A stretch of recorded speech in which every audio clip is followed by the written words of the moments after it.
Hello everyone, doing good.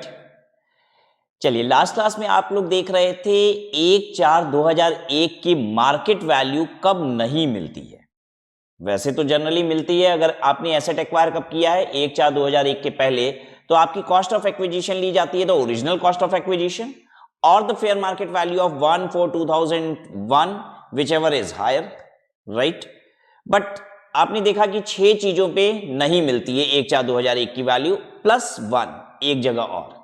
तो वो 6 चीजें क्या थी, पहले उसकी बात करें तो goodwill, right to manufacture, trademark, brand name, tenancy right, route permit, लूमार्स, राइट। और मैंने बताया कि यहां पे क्यों नहीं मिलती है, क्योंकि यहां पे बेसिकली जो इनकम आती है वो पूरी पूरी आपके हाथ में इनकम ही है। तो गवर्नमेंट कहती है 1/4/2001 की मार्केट वैल्यू क्यों देंगे। उसके बाद आपने डीम्यूचुअलाइजेशन और कॉर्पोरेशन ऑफ स्टॉक एक्सचेंज पढ़ा, जिसमें आपने देखा कि जो हम कैपिटल लगाए थे एओपी में, वही मेरी cost of acquisition of share बन जाती है। ठीक है, जब एओपी को ब्रेक करके स्टॉक एक्सचेंजेस ने क्या किया, कंपनी बना ली, तो अब एओपी के सारे मेंबर्स को 2 चीजें मिली, एक तो शेयर मिला, दूसरा राइट टू ट्रेड मिला। राइट, जो शेयर था उसकी कॉस्ट क्या हुई, जो एओपी में कैपिटल लगाया था मेंबर ने, वही उसकी शेयर की कॉस्ट हो गई। तो राइट टू ट्रेड की कॉस्ट क्या हो गई, नील। ठीक है, अब ये जो शेयर्स आपको मिले हैं इसकी 1/4/2001 की मार्केट वैल्यू नहीं मिलेगी। ठीक है, उसमें भी जो कैपिटल लगाया था वही आपकी कॉस्ट रहेगी। ठीक है, तो आपको याद रखना पड़ेगा कि इतनी जगह 1/4/2001 की मार्केट वैल्यू नहीं मिलती है। चलिए आइए अब आगे बात करते हैं हम लोग बोनस शेयर की। बोनस शेयर की कॉस्ट क्या होती है, नील, ये सबको पता है।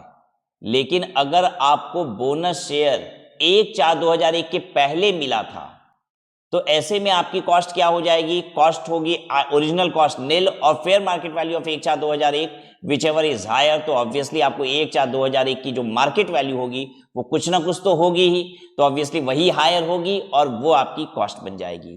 तो बोनस शेयर आफ्टर 1/4/2001 तो आप कहेंगे कॉस्ट नील।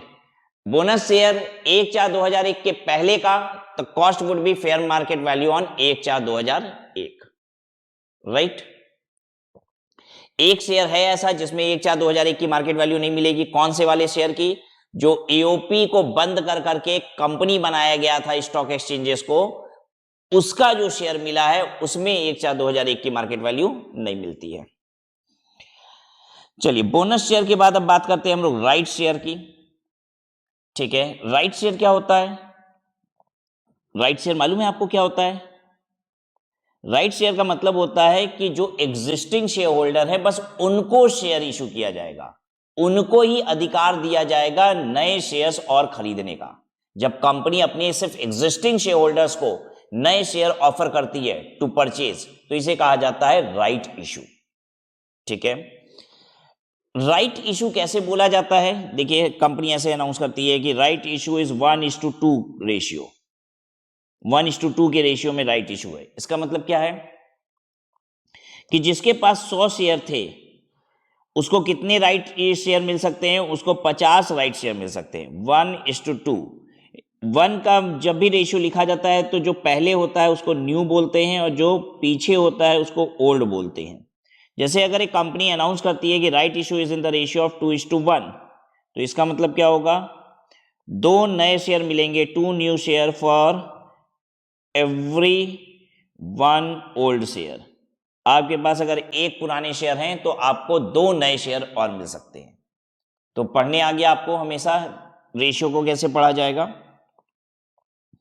अब जब कंपनी आपको राइट शेयर ऑफर करती है तो ये जनरली मार्केट प्राइस से लोअर ही होता है, बिल्कुल होना भी चाहिए।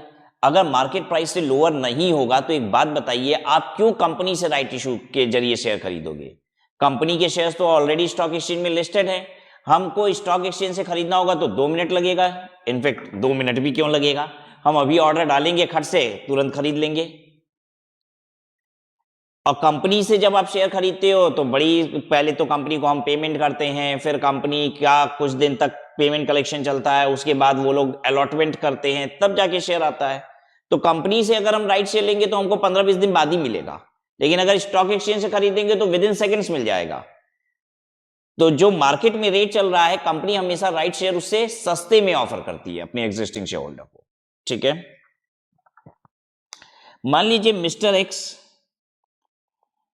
एक शेयर होल्डर है, mister x has 500 equity share of ABC limited, ठीक है, एट द रेट ऑफ ₹200, ठीक है। ABC limited bought right issue at the rate of ₹270 in 1:5 ratio. Mister x के पास 500 इक्विटी शेयर हैं एबीसी लिमिटेड के 200 रुपए के रेट पे। एबीसी राइट इशू लेके आ रही है 270 रुपए के भाव पे 1:5 के रेशियो में, 1:5 के रेशियो में ला रही है। इसका मतलब 5 शेयर पे एक नया शेयर मिलेगा। तो मिस्टर एक्स के पास 500 शेयर हैं, तो इसको कितना मिल सकता है राइट इशू के जरिए? 100 शेयर, ठीक है। लेकिन आप कहेंगे सर आपने तो बोला था कि राइट इशू हमेशा कम रेट पे आता है, इसने 200 रुपए का खरीदा है, 270 रुपए के रेट पे कैसे ला रही है कंपनी? ध्यान दीजिएगा, मैंने ये थोड़ी ना बोला है कि सारे शेयर होल्डर का ठेका लिया है कंपनी ने कि तुम्हारी जो ओरिजिनल कॉस्ट थी उससे कम पे देंगे। अरे आज जो मार्केट वैल्यू चल रहा है ना उससे सस्ते में दे रही है, ठीक है। मिस्टर एक्स ने तो आज से साल भर पहले खरीदा था 200 रुपए के भाव में, आज जानते हो मार्केट में क्या भाव चल रहा है? 300 रुपया। कंपनी दे रही है ना सस्ता 270 रुपया का, राइट। तो आज की मार्केट वैल्यू से कंपनी थोड़ा सा सस्ता शेयर दे रही होगी, नहीं तो कोई शेयर होल्डर खरीदेगा ही क्यों? तो अब मिस्टर एक्स के पास राइट शेयर खरीदने का ऑप्शन है, कितने शेयर का? 100 शेयर का, ठीक है। Mister x has option two by 100 right share. ये जो ऑप्शन टू बाई हमने बोला ना कि उसके पास ऑप्शन है कि वो 100 शेयर खरीद सकता है, मजबूरी नहीं है, खरीदना चाहे तो खरीद सकता है। ध्यान दीजिएगा, कंपनी जब राइट शेयर इशू ऑफर लाती है तो एग्जिस्टिंग शेयर होल्डर को वो ऑफर करती है कि आप शेयर खरीदिए, उसका मन करेगा तो खरीदेगा, नहीं तो नहीं करेगा। तो this is an option two by, जबरदस्ती नहीं कि आपको खरीदना ही पड़ेगा। तो mister x has option two by 100 shares. इसको क्या कहा जाता है? मिस्टर एक्स के पास 100 शेयर राइट शेयर इंटाइटलमेंट है। क्या है? इसको क्या बोला जाता है? Mister x has 100 right share entitlement. उसके पास 100 राइट शेयर के इंटाइटलमेंट है, ठीक है। अब दो चीजें हो सकती हैं, इनफैक्ट 3 चीजें हो सकती है, मैं आपको बताऊं। वो इस राइट शेयर इंटाइटलमेंट को अवेल कर सकता है या फिर रिनाउंस कर सकता है। अवेल करने का मतलब होता है उसके पास जो अधिकार है शेयर खरीदने का, वो अधिकार से शेयर खरीद लेगा। तो अवेल कर लेने का मतलब हो गया will by 100 share eight the rate of ₹270।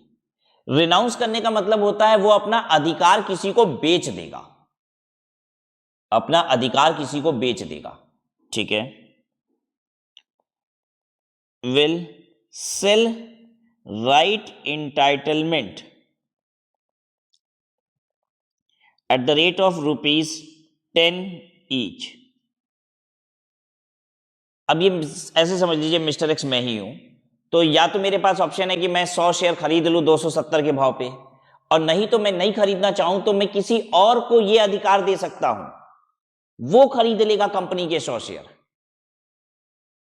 ठीक है। क्या कोई दूसरा भी खरीदने को तैयार होगा? Answer is yes. मार्केट में शेयर का भाव चल रहा है 300 और कंपनी दे रही है 270 में। मैंने किसी को बोला कि देखो ये 300 रुपया का शेयर है, तुमको 270 रुपये में मिल जाएगा, 10 रुपये लेकिन तुमको हमको देना पड़ेगा। तो तैयार हो जाता है, कहता है 270 रुपया कंपनी को देंगे, 10 रुपया हम तुमको देंगे, 280 का पड़ा। अभी भी शेयर कितने का है? 300 रुपया का है, अभी भी उसको 20 रुपया पर शेयर फायदा है। तो मैं राइट इंटाइटलमेंट बेच सकता हूं। फिर से सुनिएगा, ध्यान से सुनिएगा और एक एक वर्ड को याद रखिएगा। मेरे पास राइट इंटाइटलमेंट आया है कितना? 100 शेयर का। मेरे पास अधिकार है कि मैं चाहूं तो 100 शेयर खरीद लूं 270 रुपए के भाव पे। दूसरा हो गया मैं राइट इंटाइटलमेंट को रेनाउंस कर दूं। रेनाउंस करने का मतलब होता है राइट इंटाइटलमेंट को ही बेच देना। ठीक है, ये वर्ड ध्यान रखिएगा क्योंकि एग्जाम में कौन सा वर्ड यूज करेगा that I do not know. तो will share right entitlement at the rate of 10 each. इसमें भी फायदा है। तीसरा ये हो सकता है कि हम दोनों काम कर सकते हैं, मतलब थोड़ा सा खरीद भी लिए, थोड़ा सा रिनाउंस भी कर दिए। मतलब ऐसा भी हो सकता है विल बाई, ऐसे कर लीजिए ना, will by 40 share eight the rate of ₹270 and 60 right entitlement sold at the rate of ₹10 each. अरे 100 शेयर का अधिकार है, 40 शेयर खरीद भी लिए और 60 शेयर की राइट इंटाइटलमेंट किसी को बेच दिए। अब जिसको हम बेचे हैं राइट इंटाइटलमेंट 60, वो 60 शेयर कंपनी से 270 के भाव पे खरीद लेगा और उससे हम 10 रुपया पर शेयर राइट इंटाइटलमेंट के हिसाब से ले भी लिए हैं। तो सामने वाले को क्या भाव पड़ा? 280 रुपया का भाव पड़ा। ठीक है, अब आपको इसमें सीखना क्या है? अब कुल मिला के ये तो मैंने राइट शेयर की कहानी बता दी। अब इसमें कैपिटल गेन कैसे कंप्यूट होता है? देखिए, जब हम ओरिजिनल शेयर बेचेंगे, ठीक है, जब मेरे पास 500 शेयर्स हैं, तो जब हम ओरिजिनल शेयर बेचेंगे तो 200 रुपया के उसकी कॉस्ट है। ठीक है, 200 रुपया कॉस्ट है, जितने में बेचेंगे उसमें से घटा के कैपिटल गेन कंप्यूट कर लेंगे। जब हम राइट शेयर बेचेंगे तो हम ऑब्वियसली क्या करेंगे? 270 रुपए की कॉस्ट घटाएंगे। ठीक है, हम लोग ये वाली सिचुएशन के हिसाब से सॉल्व करें। मान लेते हैं ये सिचुएशन है हमारी, ठीक है, चलिए ये सिचुएशन है हमारी, मान लेते हैं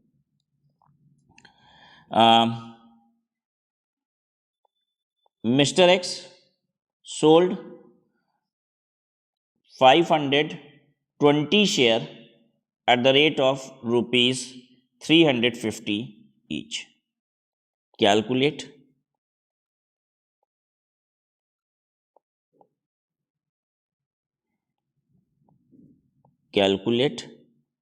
कैपिटल गेन। अब ध्यान दीजिएगा, हम लोग ये सिचुएशन लिए हैं तो इसमें हमने 500 शेयर मेरे पास थे, 40 शेयर और आए हैं तो मेरे पास 540 शेयर हैं। ध्यान दीजिएगा, ठीक है, तो उसमें से हमने 520 शेयर बेचा है 350 रुपए के भाव पे, और ये भी बेचा था, राइट इंटाइटलमेंट भी बेचा था 10 रुपए के भाव से। ठीक है, आइए हम लोग कैपिटल गेन कंप्यूट करते हैं। एक बार के लिए मान लेते हैं सब शॉर्ट टर्म है। ठीक है, सब शॉर्ट टर्म ही है, यही मान लीजिए, तभी आपको आसानी से काम हो जाएगा, नहीं तो इंडेक्सेशन वगैरह करना पड़ेगा। तो हम लोग कैपिटल गेन कैसे कंप्यूट करेंगे?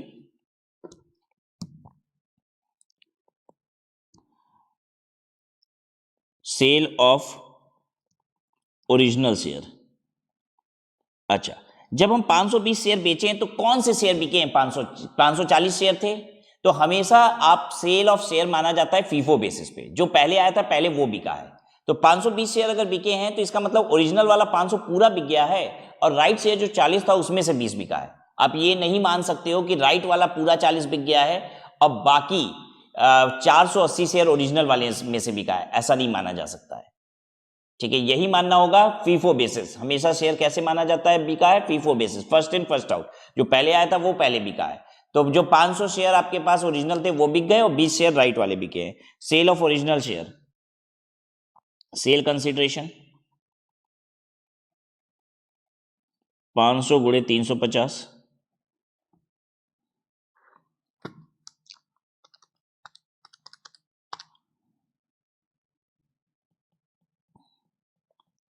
Less cost of acquisition.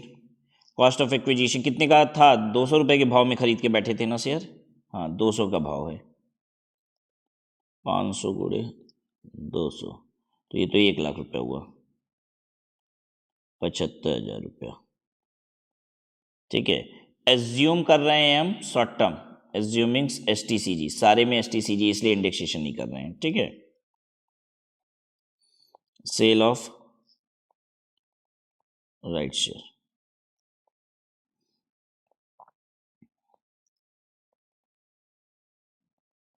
Cell consideration 20 × 350, 7,000, less cost of acquisition 20 into कितना? 270 रुपए के भाव में आया था ना, 5400 रुपया। 1600 रुपये शॉर्ट टर्म कैपिटल गेन। अब देखिए अगर ये लॉन्ग टर्म होता तो हम क्या करते, कॉस्ट को इंडेक्सेशन कर देते, बस यही अंतर होता। ठीक है, फिर तीसरा है सेल ऑफ राइट इंटाइटलमेंट, ये भी तो बेचे हो।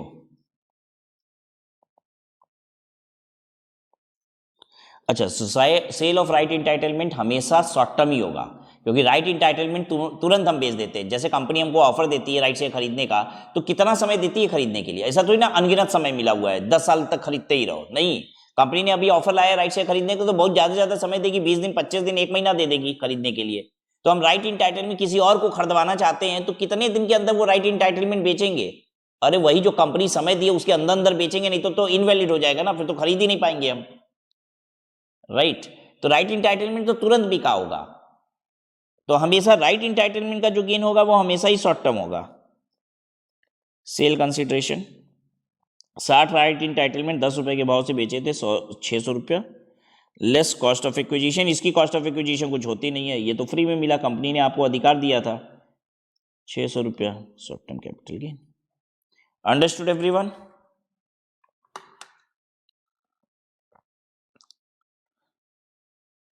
ठीक है, अब एक बात आती है, जिसको आपने राइट इंटाइटलमेंट बेचा था उसकी कैपिटल गेन निकलवाइए, मतलब जिसको रिनाउंस किया गया था। तो अब हम आगे लिखते हैं, let the person to whom right share was renounced sold it for ₹350 में, मान लेते हैं वो भी बेच रहा है, तो अब उसकी सेल कंसिडरेशन क्या होगी? सेल कंसिडरेशन, कितने शेयर हैं उसके पास? 60 शेयर रखा है, वो 350 के भाव से बेचेगा। 60 इंटू 350, 21,000 रुपये में बेचा। उसकी कॉस्ट ऑफ एक्विजिशन बताइए, उसकी कॉस्ट ऑफ एक्विजिशन बताइए। ध्यान दीजिएगा, कंपनी को उसने कितने पैसे दिए? 270 रुपया। 10 रुपया किसको दिया? हमको दिया था। इस क्वेश्चन में मिस्टर एक्स कौन है? हम है ना। 10 रुपया उसने हमको दिया, 270 रुपया कंपनी को दिया, तो उसको जो भाव पड़ा कितना पड़ा? 280 रुपया का पड़ गया एक शेयर। तो 60 इंटू 280, 16,800 रुपये उसकी कॉस्ट थी। और हमने एज्यूम किया हुआ है कि सब शॉर्ट टर्म है, 1 साल के अंदर अंदर शेयर सारे बिक रहे हैं, तो ताकि आपको कॉन्सेप्ट मिले rather than focusing on to indexation. 4200 रुपये का शॉर्ट टर्म कैपिटल गेन उसको हो गया। आइए पढ़ते हैं, राइट शेयर। ओरिजिनल शेयर आपको समझ में आ रहा है किसको कह रहे हैं? जो मेरे पास पहले से था, राइट शेयर के पहले से जो था, दैट इज ओरिजिनल शेयर। इसको डिफाइन कर रहे हैं हम यहाँ पे पर्टिकुलर में, on the basis of which the assessee entitle to right share, जिसके बेसिस पे आपको राइट शेयर मिला। इसकी कॉस्ट ऑफ एक्विजिशन क्या होगी? जो आपकी एक्चुअल थी, the amount actually paid for acquiring shares. इसका पीरियड ऑफ होल्डिंग कहां से कहां तक का होगा? इसका पीरियड ऑफ होल्डिंग जिस दिन इसे खरीदे थे वहां से लेके जिस दिन बेचे वहां तक का, right. From the date of allotment. Right entitlement, right entitlement क्या होता है? Which is renounced by the assessee in favour of third person, जो हम किसी और को रिनाउंस कर देते हैं, दे देते हैं कि भाई तू खरीद लेना शेयर। तो मेरी कॉस्ट ऑफ एक्विजिशन क्या? मेरी तो कुछ भी नहीं, ठीक है। From the date of offer to, from the company to the date of renunciation. Right entitlement case में तो भाई पीरियड ऑफ होल्डिंग बहुत छोटी सी होती है, जिस दिन कंपनी ने ये ऑफर किया और जिस दिन मैंने राइट को रिनाउंस कर दिया, ठीक है। तो इसलिए ये ऑलवेज शॉर्ट टर्म होगा। यहां पे आप लिख भी सकते हैं, this is always short term capital gain. Right shares by exercising his right entitlement, by exercising his right entitlement, actual amount paid for the same, actual amount paid for the same from the date of allotment of right share। Right share के लिए भाई जितना मैंने right share के लिए पे किया और जिस दिन मुझे राइट शेयर अलॉट हुआ वहां से लेके जिस दिन सेल किया, पीरियड ऑफ होल्डिंग उतनी होगी। तो जब भी आप 520 शेयर सेल कर रहे थे तो आपने देखा मैंने 2 कैलकुलेशन की। पता है क्यों 2 कैलकुलेशन की? क्योंकि ये 500 शेयर की पीरियड ऑफ होल्डिंग अलग होगी। क्या ये पॉसिबल है कि ओरिजिनल शेयर तो हमने 5 साल पहले खरीदे थे, राइट शेयर अभी आए और अभी मैंने बेच दिए? तो जो 520 शेयर बेचे उसमें से 500 शेयर का लॉन्ग टर्म कैपिटल गेन आएगा और बैलेंस 20 शेयर का शॉर्ट टर्म कैपिटल गेन आएगा। हालांकि हमने ये क्वेश्चन सॉल्व करते समय तो एज्यूम कर लिया कि सब कुछ अभी साल भर के अंदर हुआ है, राइट नहीं तो अलग अलग दोनों का कैपिटल गेन भी होता है, एक लॉन्ग टर्म हो जाता है, एक शॉर्ट टर्म हो जाता है, तो पीरियड ऑफ होल्डिंग भी अलग अलग निकालेंगे आप।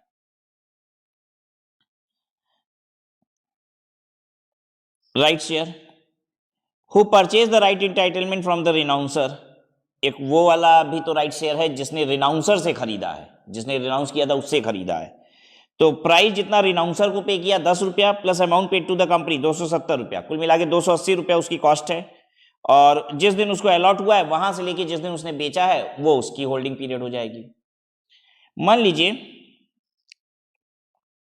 मेरे पास 200 शेयर हैं eight the rate of such and such, जो हमने 2018 में खरीदा, फिर मेरे पास 100 शेयर हैं eight the rate of so and so जो मैंने 2020 में खरीदा, और सब कुछ मैंने 2023 में बेच दिया। तो इस वाले शेयर की पीरियड ऑफ होल्डिंग यहां से लेंगे, 2018 से लेंगे, इस वाले की पीरियड ऑफ होल्डिंग यहां से लेंगे।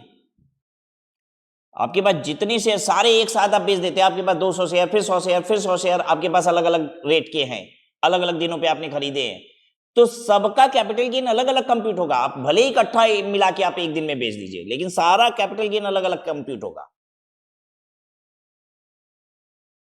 समझ में आ रहा है क्यों? क्योंकि भाई सबकी पीरियड ऑफ होल्डिंग अलग है, तो हो सकता है एक लॉन्ग टर्म आ रहा हो एक शॉर्ट टर्म आ रहा हो, सबकी कॉस्ट अलग अलग है, तो अलग अलग कॉस्ट घटाएंगे उसमें से। ठीक है, बेचा एक ही प्राइस पे है, हमने 2023 में पूरा 300 शेयर बेच दिया एट द रेट ऑफ मान लेते हैं 350, ये हमने खरीदा था 200, ये खरीदा था 250, तो हम निकालेंगे 200 शेयर का कैपिटल गेन अलग, जिसमें से सेलिंग प्राइस 350 में से 200 कॉस्ट घटाएंगे, और 100 शेयर का कैपिटल गेन अलग निकालेंगे, जिसमें 350 में से 250 कॉस्ट घटाएंगे। ठीक है, सो ये कॉन्सेप्ट भी हमारा क्लियर हो गया। अब आते हैं अगले प्रोविजन पे, फर्स्ट प्रोवाइजो टू सेक्शन 48। याद है आपको, आपने पढ़ा था कि 4 जगह इंडेक्सेशन नहीं मिलता है अगर लॉन्ग टर्म कैपिटल गेन है तब भी, जिसमें से एक था first proviso to section 48, capital gain in case of non resident. क्या था मैं आपको याद दिलाऊं, एक नॉन रेजिडेंट है, फॉरेन करेंसी लेके इंडिया आता है, उसको इंडियन करेंसी में कन्वर्ट करता है, फिर क्या करता है, उससे इंडियन कंपनी के शेयर्स डिबेंचर्स वगैरह खरीदता है, फिर उसको सेल करता है, तो जो कैपिटल गेन आता है उसमें इंडेक्सेशन बेनिफिट नहीं मिलता। चाहे वो लॉन्ग टर्म हो या शॉर्ट टर्म हो, दोनों की कैलकुलेशन एक जैसी ही होती है, दोनों की कैलकुलेशन एक जैसी होती है। अब कैसे होती है कैलकुलेशन, मैं सिंपली बता दूं आपको, पूरा कैपिटल गेन फॉरेन करेंसी में किया जाएगा। मैं समझाता हूं क्या किया जाएगा। पूरा का पूरा कैपिटल गेन उस करेंसी में आपको कैलकुलेट करना होगा जिस करेंसी को लेके वो इंडिया में आया था। फॉर एग्जाम्पल, अगर एक बंदा डॉलर लेके इंडिया में आता है, ठीक है, तो जब वो शेयर खरीदेगा तो इंडियन करेंसी में खरीदेगा, बेचेगा भी इंडियन करेंसी में, लेकिन हम उसका सेल कंसिडरेशन डॉलर में कन्वर्ट कर देंगे, हम उसका कॉस्ट ऑफ एक्विजिशन डॉलर में कन्वर्ट कर देंगे और कैपिटल गेन डॉलर में निकालेंगे, और फिर वापस उस डॉलर को इंडियन करेंसी में कन्वर्ट करके बताएंगे कि कैपिटल गेन कितना हुआ है। अब आप कहेंगे सर ये क्या नाटक है, इससे क्या फर्क पड़ेगा, कैपिटल गेन को वापस आप इंडियन करेंसी में कर ही दे रहे हैं, तो आप ऐसा क्यों कर रहे हैं? पहले आप सारा कैपिटल गेन डॉलर में कंप्यूट कर रहे हैं, वापस से जब कैपिटल गेन डॉलर में आ गया तो उसको इंडियन करेंसी बना दे रहे हैं। तो आइए मैं समझाता हूं आपको, पहले ये बात समझिए तब लॉ समझ में आएगा, और यही तो खासियत है। शायद आप इस चीज को एंजॉय भी करते होंगे कि किसी भी लॉ को पढ़ने से पहले आप लॉजिक समझ जाते हैं, तो आपको पूरा लॉ समझ में आने लग जाता है, नहीं तो बड़ा इलॉजिकल सा लगेगा ये लॉ। आइए समझिए, एक नॉन रेजिडेंट है, $1,00,000 लेके इंडिया आता है, ठीक है, जिस दिन डॉलर लेके इंडिया आता है उस दिन का एक्सचेंज रेट जो था वो कितना था, $1 = ₹60। तो वो इंडियन करेंसी में इसको कन्वर्ट करा लेता है, कितना रुपया हो गया, 60 लाख रुपया। ध्यान से सुनते रहिए, $1,00,000 लेके आया, 60 रुपए का रेट चल रहा था, 60 लाख रुपए इंडियन करेंसी बन गया। अब वो खरीद लेता है ए लिमिटेड के share eight the rate of ₹150। कितने शेयर मिलेंगे उसको, कितने शेयर, 40,000 शेयर खरीद लेगा 60 लाख रुपए में, 150 रुपए के हिसाब से, ठीक है। फिर वो क्या करता है, इसको ये परचेज करता है, अभी ये परचेज है, अब कुछ दिनों बाद भाव बढ़ जाता है, 190 रुपए का भाव हो जाता है, वो सेल कर देता है, सेल करता है ए लिमिटेड के share eight the rate of ₹190। ठीक है, तो कितना पैसा उसको मिलता है? 40,000 शेयर।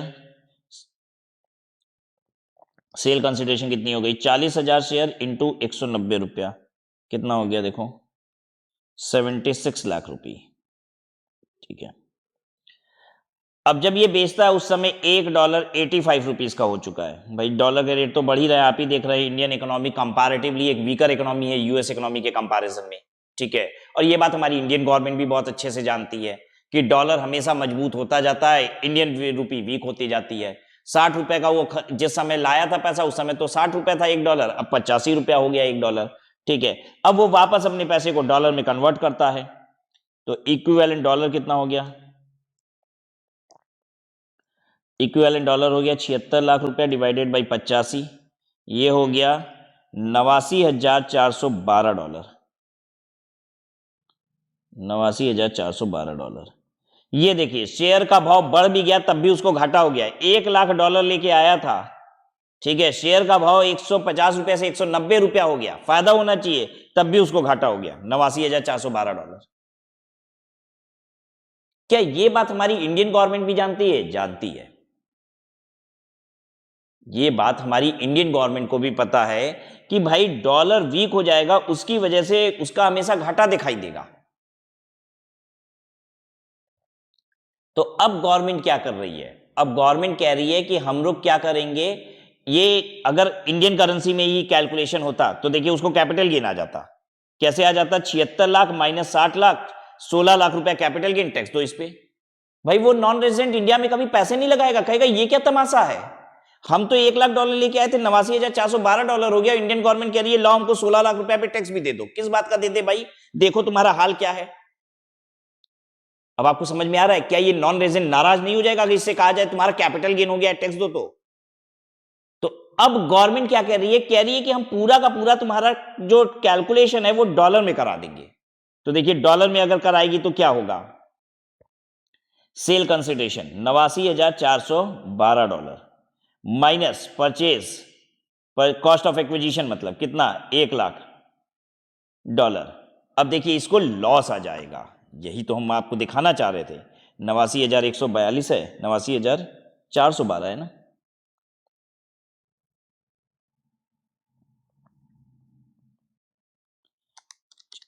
$76,00,000 डिवाइडेड बाई 85, पहले ये देख लें। तो 89,412 माइनस 1,00,000,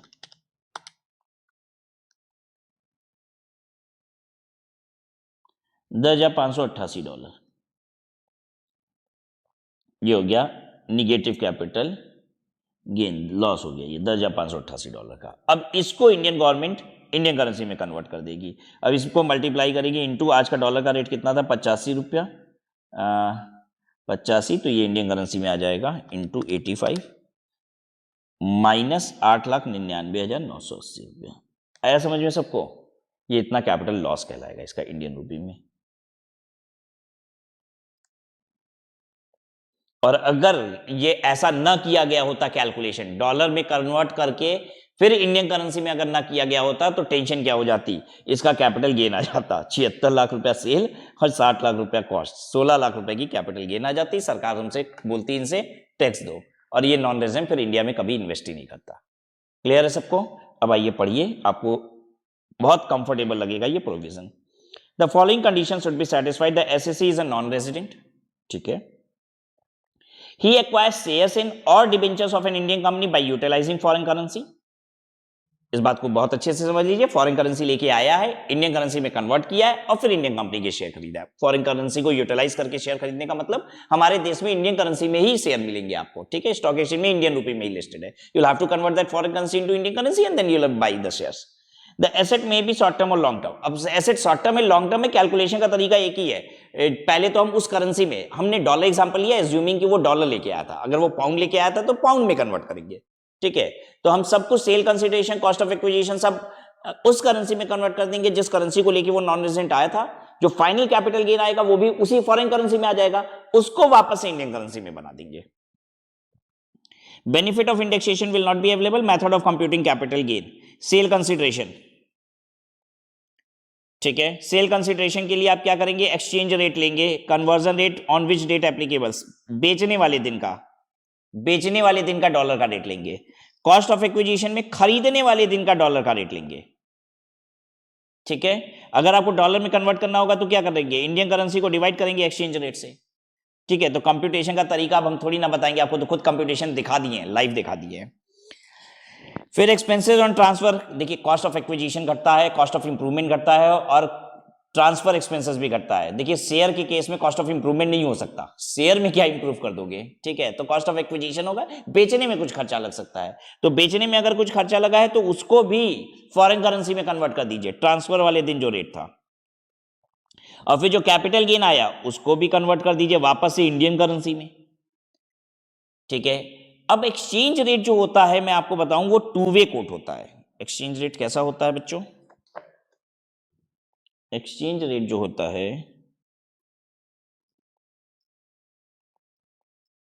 वो होता है टू वे कोट।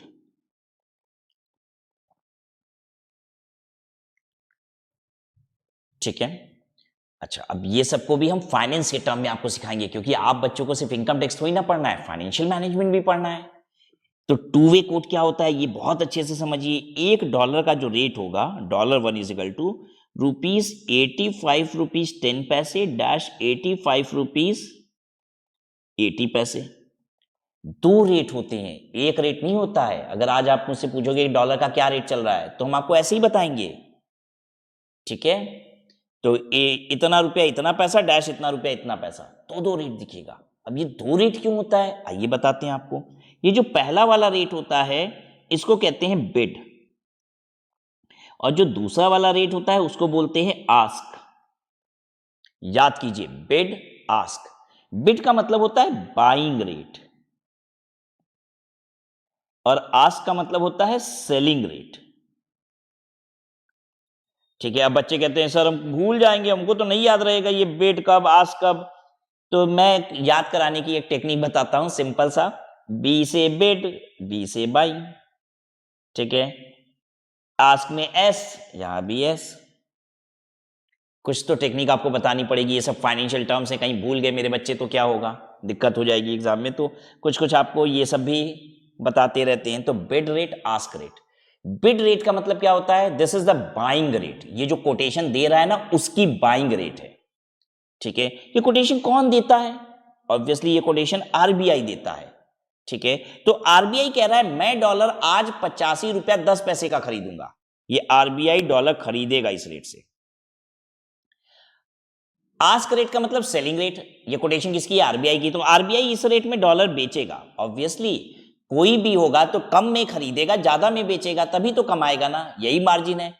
ठीक है। तो आरबीआई कितना कमा ले रही है, 70 पैसा पर डॉलर कमाती है, खरीदती है 85 रुपया 10 पैसा। जैसे मुझे अगर बेचना है, मुझे डॉलर बेचना है, मैं कितने में बेचूंगा, जितने में सामने वाला खरीदेगा। ध्यान दीजिए, तो मैं बेच पाऊंगा 85 रुपये 10 पैसे में, 85 रुपीज 10 पैसे में। मुझे अगर एज एन कस्टमर मुझे अगर खरीदना है डॉलर, कितने का मिलेगा, 85 रुपीज 80 पैसे में।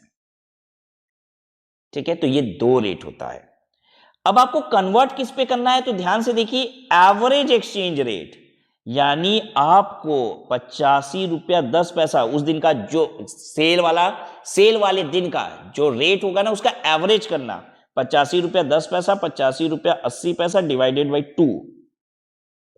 अब ये जो पैसा आएगा कितना, 90 45 पैसा हो जाएगा, 85 रुपीज 45 पैसा।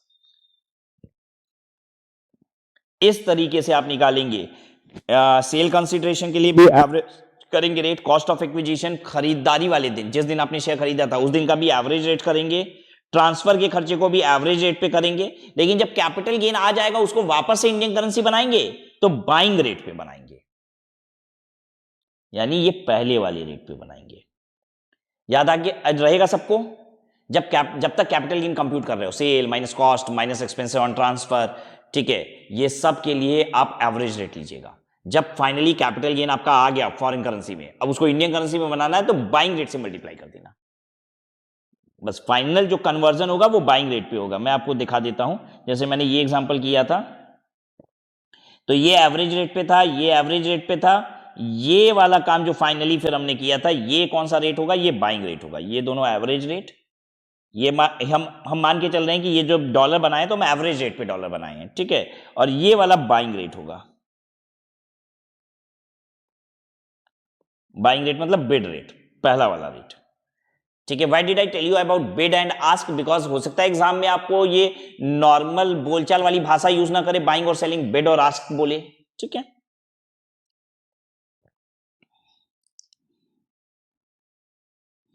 चलिए उसके बाद देखिएगा unit linked insurance policy receipt, ULIP की रिसिप्ट। अब मैंने तो इसके बारे में आपको पूरा पहली क्लास में ही कैपिटल गेन के बता दिया है, the first class of capital gain. In case अगर आपको याद नहीं है तो आपको वापस से कैपिटल गेन की पहली क्लास देखनी पड़ेगी, ठीक है।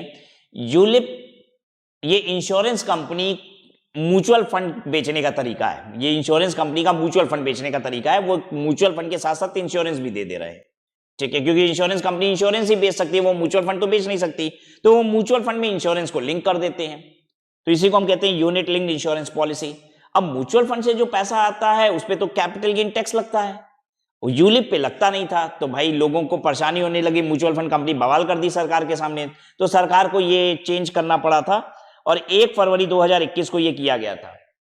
मतलब 2021 के बजट में ये किया गया कि जिसका 2.5 लाख रुपए से ज्यादा अगर आप प्रीमियम यूलिप का देते हो तो आपको जो पैसा मिलेगा यूलिप से उस पर कैपिटल गेन लगेगा, ठीक है, मतलब सेल माइनस कॉस्ट करके कैपिटल गेन निकाला जाएगा, टैक्स लगेगा। लेकिन अभी भी अगर आपकी प्रीमियम एनुअल प्रीमियम 2.5 लाख रुपया से कम है यूलिप की तो कैपिटल गेन नहीं लगेगा, ठीक है, ये बात अभी भी क्लियर है। हाँ, अगर मैं यूलिप की 5 पॉलिसी ले लूं 1-1 लाख की, ठीक है, 5 पॉलिसी मैंने ली है यूलिप और 1-1 लाख प्रीमियम है, तो भी तो 2.5 लाख रुपए से ज्यादा हो गया इन एग्रीगेट ना, तो भी अब आपकी सारी पांचों की पांचों पॉलिसी पे कैपिटल गेन लगेगा। अच्छा, अब आपके दिमाग में यह भी बात आ सकती है कि सर 2 का मैंने यूलिप लिया है बजाज लाइफ इंश्योरेंस से, 2 यूलिप लिया है मैंने टाटा से, ठीक है, टाटा AIA से, 2 यूलिप लिया है मैंने मैक्स लाइफ इंश्योरेंस से, और सबकी 1-1 लाख की प्रीमियम है, और एक एक कंपनी में भी 2-2 लाख से ज्यादा प्रीमियम नहीं है। भाई एक एक कंपनी से 2-2 पॉलिसी लिए हो, 1-1 लाख रुपए प्रीमियम है, तो एक पॉलिसी की प्रीमियम 1 लाख रुपए है, एक कंपनी में प्रीमियम 2 ही लाख रुपए जा रहा है, तो 2.5 लाख रुपए से तो सब कम है, तो सर क्या टैक्सेबल होगा कैपिटल गेन? होगा। आपने तो 6 लाख रुपए प्रीमियम दिया ना यूलिप में, कंपनी से भी मतलब नहीं है, aggregate of all the ULIP policies that you have taken, अगर 2.5 लाख रुपए से ज्यादा की प्रीमियम है तो सब पे कैपिटल गेन लगेगा, तो यही है यहां पे, ठीक है। खास बात इसमें क्या है, देखिए ये टैक्सेबल कब होगा, यहां पे दिखाते हैं आपको। Then any profit again arising from receipt of such amount by such person shall be chargeable to income tax under that capital gain and shall be deemed to be the income of such person for the previous year in which such amount was received. अभी तक आपको यही पता था कि capital gain कब arise होता है, कैपिटल एसेट है उसका ट्रांसफर हो गया, पैसा मिला चाहे नहीं मिला, लेकिन आपको मैं 4 सिचुएशन पढ़ाऊंगा जहां पे कैपिटल गेन तब अराइज होता है जब पैसा मिलता है, जिसमें से पहला आपको दिख गया, यूलिप का पैसा मिलेगा तब कैपिटल गेन अराइज होगा, ठीक है। जैसे आपकी पॉलिसी यूलिप की मैच्योर हो गई या फिर आपने यूलिप सरेंडर कर दिया, ठीक है, आपने सरेंडर कब किया था, मान लेते हैं एग्जाम्पल से समझिए इस बात को, आपने यूलिप को सरेंडर कर दिया और या फिर वो मैच्योर हो गई, कब हुई, 30 मार्च 2024, यानी कि प्रीवियस ईयर 23-24 में, जबकि आपको पेमेंट रिसीव हुआ है पता है कब, 5/4/24 को, यानी कि प्रीवियस ईयर 24-25 में। कैपिटल गेन कब अराइज होगा, 24-25 में। जनरली ऐसा नहीं होता है, ये तो यूलिप में ऐसी बात कर रहा है, अभी तक आप यही सीखे हुए थे, भूलिएगा नहीं कि अगर आपके पास कैपिटल एसेट है उसका ट्रांसफर हो गया तो कैपिटल गेन अराइज हो जाएगा, पैसा मिला चाहे नहीं मिला। यूलिप के केस में पैसा मिलेगा तब कैपिटल गेन अराइज होगा, ऐसे एक यही सिचुएशन नहीं है, 3 और है, कुल मिला के 4 सिचुएशन में जब पैसा आता है तब कैपिटल गेन अराइज होता है। लिखेंगे आप मेरे साथ, लिखिए capital gain arises on payment, number 1 ULIP के केस में।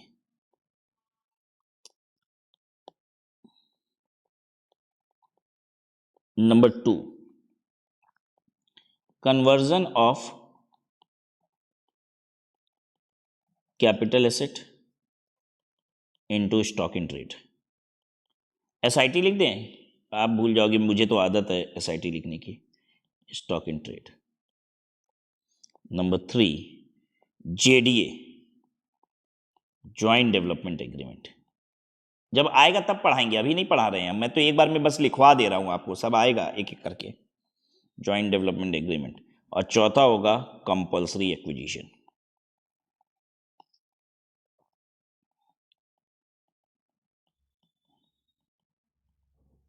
बस ये नोट कर लीजिए, तो आपके पास एक जगह लिखा हुआ आ जाएगा 4 सिचुएशन जब पेमेंट पे कैपिटल गेन अराइज होता है, जिसमें से ये वाला आपने पढ़ लिया है, बाकी 3 अलग अलग समय पे आता रहेगा, तो आप पढ़ते जाएंगे। ठीक है, मुझे लगता है आज की क्लास को यहीं पे समाप्त करना चाहिए। Will stop here.